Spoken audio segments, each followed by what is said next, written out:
नमस्कार, आप देख रहे हैं टोटल टीवी और मैं हूं आपके साथ सत्यम गौर। हमारी खास पेशकश में आप सभी का स्वागत है। हरियाणा के आईजी पूरन कुमार की आत्महत्या मामले ने अब राजनीतिक और प्रशासनिक हलकों में गहरी हलचल पैदा कर दी है। घटना के चौथे दिन भी बताते चले कि पीड़ित परिवार सदमे में है और एफआईआर से असंतुष्ट नजर आ रहा है और दिवंगत आईजी की पत्नी ने एफआईआर में संशोधन की मांग की है। वहीं चंडीगढ़ पुलिस ने आईपीएस अधिकारी की पत्नी की शिकायत पर हरियाणा के डीजीपी शत्रुजीत कपूर, रोहतक के एसपी समेत कुल 15 वरिष्ठ अफसरों के खिलाफ एफआईआर दर्ज कर ली है। शिकायत में इन अधिकारियों पर मानसिक उत्पीड़न और दबाव बनाने के गंभीर आरोप लगाए गए हैं।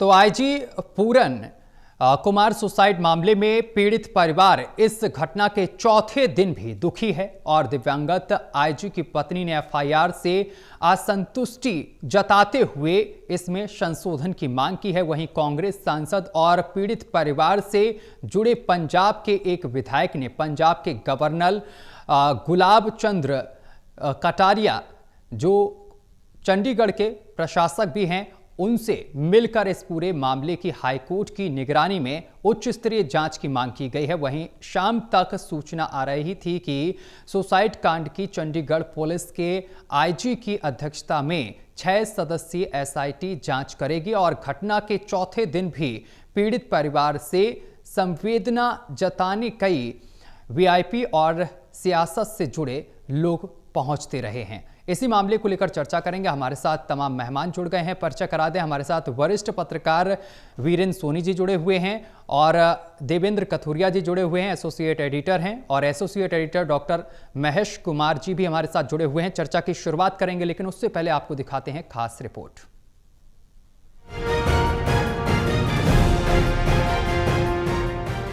कोई भी सरकार हो, मुश्किलें तो आती ही रहती हैं, पर हरियाणा सरकार के सामने एक विचित्र मुश्किल आन खड़ी हुई है।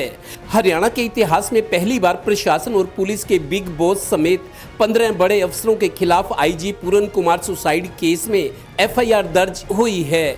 एफआईआर में एससी एसटी की धाराएं भी लगी हैं। इस मामले में अब नया ये है कि दिवंगत पूरन कुमार की आईएएस पत्नी अमनीत पी कुमार ने एफआईआर से असंतुष्टि जताते हुए इसमें संशोधन की मांग की है। उनकी मांग पर परिवार की सुरक्षा भी बढ़ा दी गई है। एक खास बात ये भी हुई कि अंबाला के कांग्रेस सांसद वरुण मुलाना ने पीड़ित परिवार के सदस्य पंजाब से आम आदमी पार्टी के विधायक को साथ लेकर चंडीगढ़ के प्रशासक और पंजाब के राज्यपाल गुलाब चंद कटारिया से मिलकर इस सारे मामले की हाई कोर्ट की निगरानी में उच्च स्तरीय जांच की मांग की है। कि जो इंक्वायरी है वो हाई कोर्ट के सीटिंग जज जो हैं उनकी चेयरमैनशिप में हो, जिससे कि वो निष्पक्ष जांच हो सके। प्रदेश की पूर्व मंत्री एवं मौजूदा कांग्रेस विधायक गीता भुक्कल ने भी पीड़ित परिवार से मिलकर अपनी संवेदना व्यक्त की। वहीं बीजेपी के प्रदेश अध्यक्ष मोहनलाल बड़ोली ने इस मामले में सियासत न करने की अपील की है। परिवार का बेटा इस तरह से चला गया, एक काबिल अफसर यहाँ से चला गया और परिवार को एफआईआर दर्ज करवाने में इतनी जहमत उठानी पड़ी, और अगर वो परिवार इस समय सेटिस्फाइड नहीं है तो ये दायित्व बनता है कि जिनकी सरकार है वो न्याय करें। न्याय की उम्मीद में सब लोग बैठे हैं और हम उम्मीद करते हैं कि न्याय मिले। राहुल गांधी और विपक्ष के लोग तो ऐसी दुखदायी जब घटना घटती है उसमें भी राजनीति करने का प्रयास करते हैं। इसमें कोई राजनीति से जोड़ने का काम ना करें। मान साहब भी आएंगे और हमारा अपना परिवार है, क्योंकि जो उनके वाइफ है परिवार पंजाब की बेटी है, और सिर्फ बेटी और बहन ही नहीं है, हमारे एक कॉम्पिटेंट ऑफिसर हैं। हरियाणा हो पंजाब हो, we are the part of this country, और एक काबिल अफसर हमारे बीच में से गया तो हम परिवार के साथ। गौरतलब है कि इस मामले में ताज़ा जानकारी ये आई है कि आईजी पूरन कुमार सुसाइड केस की जांच अब 6 सदस्यीय एसआईटी करेगी। चंडीगढ़ पुलिस के आईजी एसआईटी के अध्यक्ष होंगे। गौरतलब है कि आईजी की खुदकुशी को आज चौथा दिन है। अब कई बड़े बड़े लोग और सियासत से जुड़े नेता पीड़ित परिवार के घर शोक जताने पहुंच रहे हैं। ओम शांति। Haryana bureau total news. तो इस मामले को 4 दिन बीत चुके हैं। लगातार इस पूरे मामले को लेकर अब जांच शुरू कर दी गई है। साथ ही आपको बताते चले कि जो एफआईआर दर्ज हुई इसके बाद पीड़ित परिवार असंतुष्ट भी नजर आया है। वहीं सियासी दलों की अगर बात की जाए तो लगातार सियासी दल इस पूरे मामले को लेकर निशाना भी मौजूदा सरकार पर साध रहे हैं। चर्चा की शुरुआत देवेंद्र जी मैं आपके साथ करूंगा। कोई बड़ा सवाल नहीं, एक सीधा सा छोटा सा सवाल आपसे ये है कि इस पूरे मामले को आप किस तरीके से देख रहे हैं?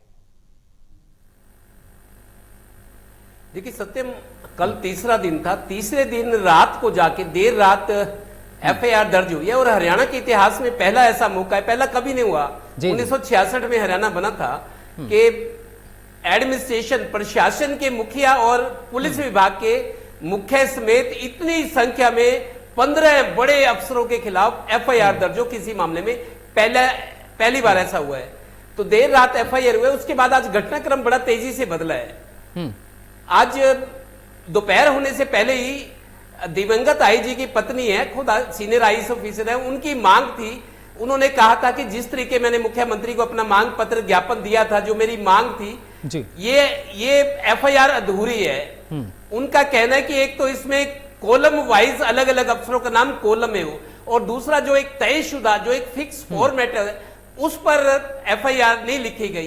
तो इस मामले को लेकर आज चंडीगढ़ की एसएसपी है, चंडीगढ़ की एसएसपी महिला है कंवरदीप कौर, उनसे थोड़ी बहुत कहासुनी भी हुई है। गुस्से में थोड़ा सा दिवंगत की पत्नी ने किया कि आपने ये सही नहीं किया। तो उसके बाद उन्होंने मीडिया को कहा कि मैं असंतुष्ट हूं, इसमें संशोधन होना चाहिए। और दोपहर के बाद फिर एक खबर ये आई कि पीड़ित परिवार ने सुरक्षा की मांग की है, उनको खतरा है क्योंकि जितने पावरफुल लोगों के खिलाफ कार्रवाई की मांग की रहे हैं, जो आरोपी हैं बहुत बड़े ओहदे वाले लोग हैं, तो उनकी सिक्योरिटी बढ़ाने की मांग थी। तो आज उनको एक सिक्योरिटी बॉक्स जो कैबिन होता है जहां वीआईपी के बाहर, उस तरह का वहां व्यवस्था की गई है। सिक्योरिटी 24 आवर्स उनको मिलेगी।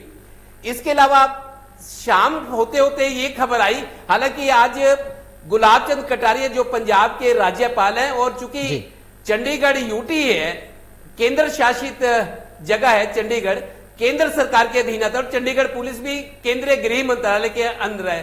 और चंडीगढ़ पुलिस को ये मामले को इन्वेस्टिगेट करना है, लेकिन जो आरोपी हैं वो सारे हरियाणा के लोग हैं। तो एक थोड़ा सा टेक्निकल पेच फंस रहा है। तो उसमें अब ये हुआ कि शाम होते होते ये खबर आई कि एसआईटी 6 सदस्यीय है।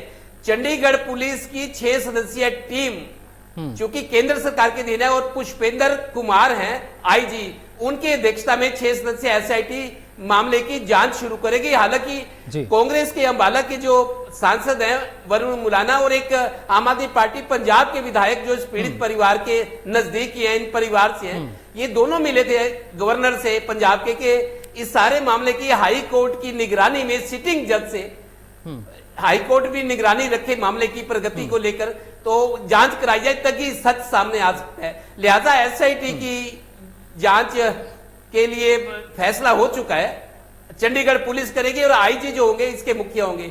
एक नई डेवलपमेंट ये भी हुई है कि चूंकि डीजीपी का लग रहा है, डीजीपी जो हरियाणा है शत्रुजीत कपूर, अब उनका पद पे रहना मुश्किल लग रहा है, जो संकेत मिल रहे हैं। तो तीन डीजीपी जो दावेदार हैं, 2 अभी 4-5 दिन पहले जो एडीजीपी थे आलोक कुमार मित्तल, जो कभी सीबीआई में भी चले गए थे फिर हरियाणा में वापस आ गए, तो एडीजीपी आलोक कुमार मित्तल और एएस चावला, अर्शिंदर सिंह चावला, ये दोनों हरियाणा कैडर के हैं, ये दोनों एडीजीपी हैं। इनको 4 दिन पहले डीजीपी का कैडर मिला है, अब वो डीजीपी फुल फ्लेज हो गए हैं। और तीसरे ओपी सिंह, वो पहले से ही हरियाणा में, वो भी, लेकिन उनकी नौकरी को 3 या 4 महीने का अल्पकाल है उनके लिए, फिर बदलना पड़ता है। तो इन 3 दावेदारों में से कोई एक डीजीपी बन सकता है और संभावना ऐसी नजर आ रही है कि शायद डीजीपी, मौजूदा डीजीपी शत्रुजीत कपूर को अब बदला जाएगा।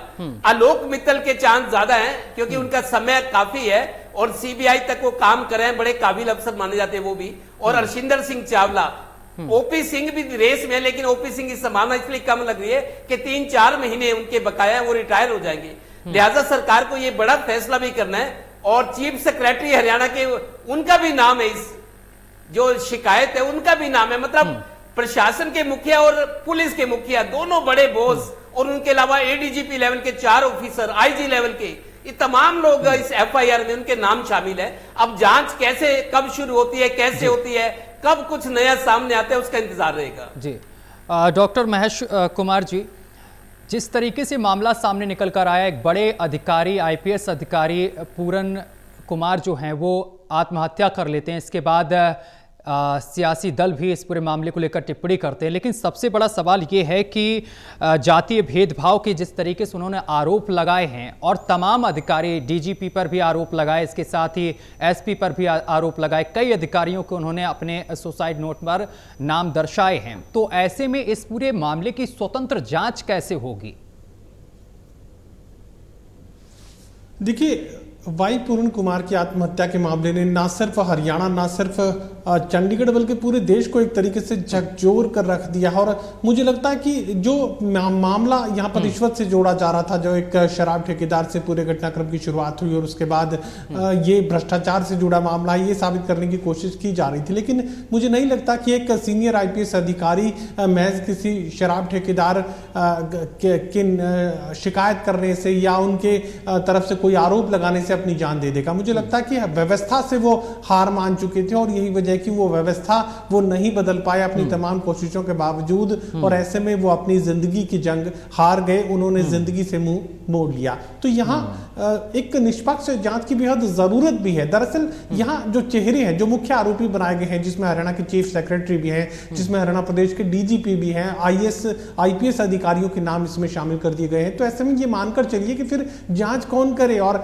चंडीगढ़ में भी एसआईटी का गठन कर दिया गया। यहाँ पर भी ये लगता है कि ये दायरा काफी छोटा है। और कल भी हम इस बात का जिक्र कर रहे थे कि ये जांच कोई भी आईपीएस रैंक का अधिकारी अगर खुद अपने स्तर पर किसी एसआईटी के आधार पर करने की कोशिश करेगा तो शायद एक बड़े कैनवास की जरूरत है और ज्यादा शक्तियों की जरूरत यहाँ पर पड़ने वाली है, क्योंकि सामने आपके जो आरोपी खड़े हैं दरअसल वो सबसे बड़े चेहरे हैं और सबसे ज्यादा शक्तियां भी, प्रशासनिक शक्तियां भी उन्हीं के पास है और पुलिस की शक्तियां भी उन्हीं के पास हैं। तो ऐसे में ये मानकर चलिए कि या तो न्यायिक जांच इस पूरे मामले की जाए, कल भी हम इस बात का जिक्र कर रहे थे, तब हो सकता है कि सच ऊपर आए, या इस पूरे मामले को सीबीआई को सौंप देना चाहिए। मुझे हैरानी इस बात की है कि आज उनकी धर्मपत्नी ने क्यों ये सीबीआई की जो मांग की बात है दोबारा से नहीं उठाई। ये बेहद जरूरी थी कि सीबीआई जांच करवाने की मांग उनकी धर्मपत्नी एक बार फिर से सरकार के सामने रखती, प्रशासन के सामने रखती, देश के सामने रखती, क्योंकि मीडिया हर मिनट की जानकारी देश के लोगों तक पहुंचा रहा है। तो ये जरूरी था कि देश के लोगों के सामने भी इस बात को रखा जाता कि इस मामले की जांच कम से कम सीबीआई से हो, तभी हो सकता है कि इतने बड़े चेहरे बेनकाब हों। लेकिन ये मानकर चलिए कि न्यायिक जांच और सीबीआई जांच से नीचे अगर कुछ भी किया जाएगा तो वो शायद सच्चाई तक नहीं पहुंच पाया, और अगर इस टीम ने सच्चाई को जान भी लिया तो उसे उजागर करना शायद इनकी शक्तियों के लिए मुमकिन ना हो, इनकी हैसियत के अनुरूप ना हो। तो ये हो सकता है कि इस मामले की न्यायिक जांच या सीबीआई जांच करवाने की जरूरत आने वाले दिनों में पड़ने वाली है, और उनकी धर्मपत्नी हो सकता है कि इस मांग को एक बार फिर से उठाए। फॉर्मेट को लेकर जरूर यहाँ पर सवाल उठाने की कोशिश की गई है परिवार के दबाव के बाद, और मुझे लगता है कि परिवार से ज्यादा दबाव जो है वो समाज का दबाव यहाँ पर देखने को मिल रहा है। अनुसूचित जाति से जुड़े लोग काफी आहत और काफी स्तब्ध इस पूरी घटना के बाद न सिर्फ हरियाणा बल्कि पूरे देश में देखने को मिल रहे हैं। और जो पॉलिटिकल पार्टिसिपेशन है वो भी अब शामिल हो चुका है, चाहे पंजाब की आम आदमी पार्टी की बात की जाए, चाहे चिराग पासवान की बात की जाए, हरियाणा प्रदेश में कांग्रेस पार्टी की बात की जाए। गीता भुक्कल पीड़ित परिवार से मुलाकात करके भी आई हैं। इसके अलावा जो वरुण मुलाना है वो भी पीड़ित परिवार से मुलाकात कर रहे हैं। उन्होंने ही न्यायिक जांच की जो मांग है वो यहाँ पर लेफ्टिनेंट चंडीगढ़ के सामने रख दी है। तो ऐसे में ये मानकर चलिए कि न्यायिक जांच और सीबीआई जांच से नीचे अगर कुछ भी किया गया तो वो सच्चाई तक नहीं पहुंच पाएंगे, मुझे ऐसा लगता है। वीरेंद्र जी, अभी महेश जी एक बात कह रहे थे कि व्यवस्था से हार मान गए, वाई पूरन कुमार, क्या आपको लगता है कि व्यवस्था में बदलाव की जरूरत है, सुधार की जरूरत है? क्योंकि अगर जिस तरीके से इतने बड़े आईपीएस अधिकारी इस तरीके के कदम उठा रहे हैं, आगे भी कोई और उठा सकता है। इससे सुधार लाने के लिए क्या इसमें डिपार्टमेंट में सुधार करने की जरूरत है? देखिए, इस घटनाक्रम से तो ये बात साबित हुई है। वाई पूर्ण कुमार ने अपने फाइनल नोट में लिखा था कि उन्होंने मुख्य सचिव को भी इस मामला उनके संज्ञान में लाया। तो मतलब मुख्य सचिव के बाद भी अगर उनके पक्ष नहीं सुना जाता और मुख्यमंत्री के प्रधान सचिव की भी जानकारी में लाए, लेकिन इसके बाद भी कहीं सुनवाई नहीं हुई, तो कोई ना कोई कारण था। इस समय जो स्थिति बनी हुई है कि हरियाणा की अफसरशाही जातिवाद के भंवर में फंस चुकी है और ये जातिवाद भी इतना ज्यादा है। अब क्या स्थिति बनेगी आगे चलकर, क्योंकि जो ये कटुता पैदा हुई है इस घटनाक्रम के बाद, क्या ये इसका अंत हो जाएगा या पहले से ज्यादा बढ़ेगी? क्योंकि एक वर्ग विशेष के अधिकारियों का ये कहना था कि उन्हें काफी समय से निशाना बनाया जा रहा है, अपमानित किया जा रहा है, उनका उत्पीड़न किया जा रहा है, उन्हें भ्रष्टाचार के झूठे आरोपों में फंसाया जा रहा है। तो ये एक तरह का अविश्वास की भावना जो बनती है, जो एक वर्ग विशेष में जो असंतोष है, उसको तो समाप्त करना पड़ेगा। उनकी जो शिकायतें हैं उनको तो आपको निवारण करना ही पड़ेगा। अब देखिए, जो अवनीत पी कुमार हैं वो मोगा पंजाब की बेटी हैं और इस घटनाक्रम का सिर्फ हरियाणा नहीं, पंजाब और प्रदेश के अन्य हिस्सों में भी प्रभाव पड़ेगा। और यही कारण है, देखिए उनके जो पिता हैं, वो उनके पिता भी बाबू सिंह रतन जो है वो पहले पटियाला में प्रोफेसर थे, फिर उनका IRS में चयन हो गया, इनकम टैक्स के कमिश्नर बने और इसके बाद अभी भी वो अपने परिवार के साथ पटियाला में रह रहे हैं। तो उनका एक जो अवनीत पी कुमार का एक भाई है वो आम आदमी पार्टी का बठिंडा से विधायक है। तो इसका मतलब है कि उनके पीछे राजनीतिक शक्ति भी है। अगर उनको न्याय नहीं मिलता तो एक वर्ग विशेष में ये भावना पनपेगी कि उनके साथ न्याय नहीं हो रहा। और देखिए, एक अगर IAS अधिकारी को और IPS की मौत पर न्याय पाने के लिए इतने लंबे समय तक संघर्ष करना पड़े, तो ये बात है। देखिए, FIR भी रात को 1:30 बजे दर्ज हुई और जो कॉलम नंबर 2 है उसमें आरोपियों के नाम ही नहीं है और जो SC एक्ट की धाराएं लगनी चाहिए थी वो धाराएं भी नहीं लगी, ऐसा उनका कहना है। तो इसलिए आज उन्होंने अपना जो है गुस्सा जाहिर किया। और देखिए, अनुसूचित जाति जन आयोग है, वो आयोग ने भी अब कल जो है जागा और कल जो है मुख्य सचिव को नोटिस जारी किया चंडीगढ़ के। और ये बात है कि अशोक मकवाना जो गुजरात से हैं वो आज वहां पहुंच रहे हैं।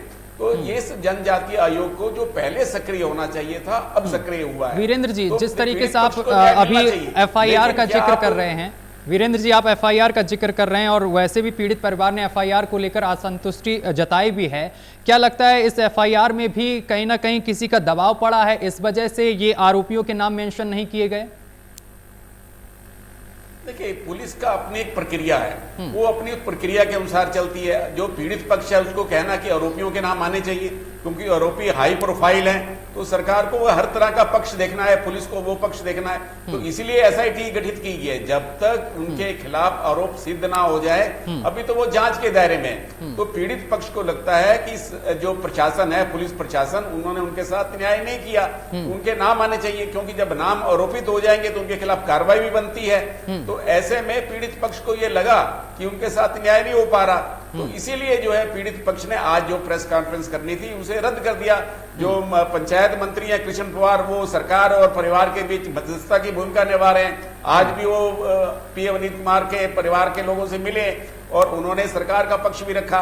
तो एक तरह से अभी तक तो देखिए टकराव जो था धीरे धीरे लगता है समाप्त होगा, होना भी चाहिए, लेकिन पीड़ित पक्ष को न्याय भी मिलना चाहिए और दूसरे पक्ष का भी था कि दूसरे पक्ष का भी मनोबल ना गिरे। जो लोग इस घटनाक्रम के लिए जो जांच में दोषी पाए जाएंगे उनमें के खिलाफ तो कार्रवाई होगी। हाँ, अब जो प्रक्रिया बनी हुई है, इस प्रक्रिया के अंदर सरकार का ये दायित्व बनता है कि वो IAS हो, चाहे IPS हो, चाहे SCS हो, चाहे HPS हो, अधिकारियों में विश्वास की भावना पैदा करे और किसी के खिलाफ बदले की कार्रवाई न हो। अभी तक एक वर्ग विशेष के अधिकारियों को ऐसा लगता रहा है कि उनके खिलाफ जो है बदले की कार्रवाई होती रही है।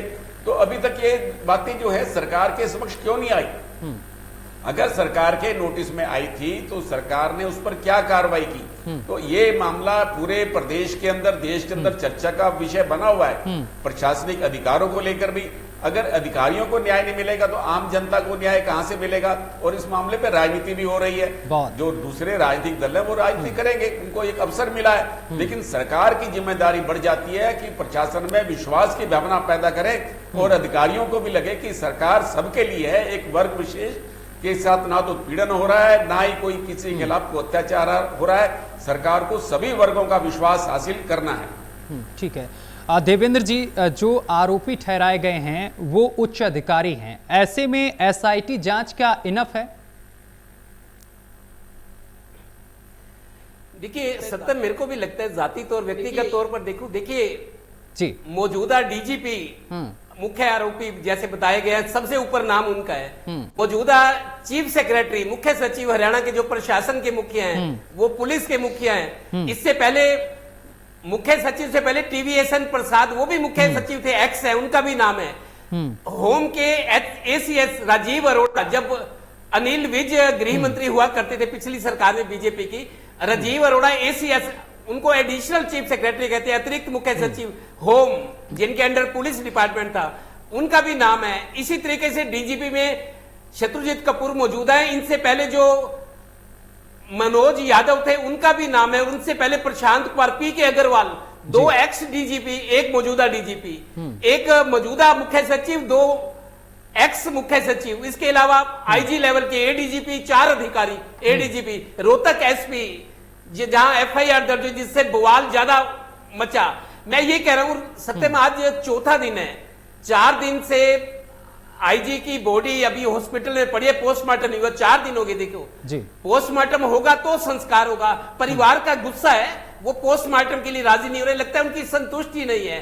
उनको लग रहा है कि जो हमें मिलना चाहिए, जो न्याय की आस है या जो उनकी अपेक्षा है, वो पूरी होती नहीं दिख रही। वरना डेड बॉडी कौन रखता है? आप देखिए मृत देह की भी ये दुर्गति होती है कि कई कई दिन बाद उसका संस्कार हो, ऐसे ही पड़ा रही। ये भी दुखद बात है, लेकिन परिवार की अपनी मजबूरी होगी। दूसरी आपको बताऊं, ये कल रात को एफआईआर दर्ज हुई है। सुसाइड नोट में जो नाम लिखे गए थे हूबहू वही लिखे गए हैं। लेकिन कल तक ये खबर भी थी कि जो एससी समाज के जो एचसीएस अधिकारी हैं, आईएएस आईपीएस भी हैं, अधिकारियों में भी 2 गुटों में बढ़ते जा रहे थे। जो इस समाज के अधिकारी हैं, उन्होंने प्राइम मिनिस्टर ऑफिस तक अमित शाह जी को चिट्ठी लिखी है कि इस मामले में कार्रवाई होनी जरूरी है। प्रधानमंत्री कार्यालय तक ये मामला पहुंच चुका है और होम मिनिस्ट्री तक, अमित शाह जी तक पहुंच चुका है। उसके बाद आज एसआईटी की जांच का फैसला हुआ, लेकिन मेरे को लगता है एसआईटी ना काफी है। या तो जुडिशियल इंक्वायरी हो या फिर कोई रिटायर्ड हाई कोर्ट का जज करे, लेकिन हाई कोर्ट की निगरानी में, क्योंकि इसमें बहुत हाई प्रोफाइल लोग हैं, पूरा प्रशासन, पूरी पुलिस। जाहिर है वो देखिए, पुलिस वाले हो चाहे किसी स्टेट के हो, थोड़ा बहुत कहीं ना कहीं सॉफ्ट कॉर्नर रहता है उनमें। ये होता है कि आईपीएस है, मैं भी आईपीएस हूं, कहीं ना कहीं थोड़ी सी भावना आती है। तो मेरे हिसाब से भी एसआईटी एक और विश्वसनीय एजेंसी नहीं है इस पूरे मामले की, जिस तरह का ये मामला है। बिल्कुल डॉक्टर महेश, जो ये मामला अभी लगातार फिलहाल तो जो पारिवारिक लोग हैं वो तमाम तरीके की बातें कर रहे हैं और जांच और न्याय की मांग कर रहे हैं, लेकिन इस मामले में जांच कब तक पूरी हो सकती है? कब तक परिवार को न्याय मिल सकता है, या फिर ये मामला भी कागजों में घसीटता ही रहेगा लंबे दिनों तक? देखिए, मुझे लगता है कि प्रेशर काफ़ी ज़्यादा हो चुका है, चाहे वो मीडिया के प्रेशर की बात की जाए और देश में आम लोगों की राय भी इस पूरे मामले को लेकर यह है कि जो भी गुनहगार इस आत्महत्या के पीछे, उन्हें सज़ा मिलनी चाहिए। और सबसे बड़ा जो दबाव इस वक्त बना हुआ है वो अनुसूचित जाति यानी अनुसूचित समाज के लोगों का बना हुआ है। पॉलिटिकल सपोर्ट भी लगातार परिवार को मिल रहा है। तो मुझे लगता है कि एसआईटी से तो बात नहीं बनेगी। और पी अमनीत कुमार को मुझे लगता है कि सीबीआई जांच की जो मांग है, शुरुआत में उन्होंने उनकी तरफ से सामने रखी गई थी और मुख्यमंत्री से मुलाकात के वक्त भी ये बात कही गई थी, लेकिन अभी एफआईआर के फॉर्मेट को लेकर जरूर पी अमनीत कुमार की तरफ से सवाल उठाए गए हैं, उनकी धर्मपत्नी की तरफ से। तो बेहतर ये भी होता कि सीबीआई जांच की मांग भी एक बार फिर से वो सरकार के सामने रखती, देश के सामने रखती। फिलहाल एसआईटी काफी छोटा प्लेटफॉर्म है, इससे बात बनती नजर नहीं आएगी, क्योंकि शक्ति सामने जो आरोपियों के नाम सामने आ रहे हैं वो इतने बड़े हैं कि किसी एसआईटी के बूते की बात ये नहीं लगती कि वो इस मामले को किसी नतीजे तक पहुंचा पाए। तो फिलहाल या तो इस पूरे मामले की न्यायिक जांच करवाई जाए या सीबीआई को ये मामला सौंप दिया जाए। उससे नीचे अगर सरकार कोशिश करेगी भी तो मुझे लगता है कि वो परिवार की संतुष्टि तक बात नहीं बनेगी, और यही वजह है कि परिवार अभी तक अंतिम संस्कार के लिए राजी नहीं हुआ है। बहुत शुक्रिया आप तीनों लोगों का हमारे साथ जुड़ने के लिए और तमाम बातचीत करने के लिए। तो आईजी पूरन कुमार सुसाइड मामले में पीड़ित परिवार इस घटना के चौथे दिन भी दुखी है और दिव्यांगत आईजी की पत्नी ने एफआईआर से असंतुष्टि भी जताई है और संशोधन की एफआईआर में मांग की है। फिलहाल यहां रुकेंगे एक छोटे से ब्रेक के लिए। ब्रेक के उस पार खबरों का सिलसिला लगातार जारी रहेगा।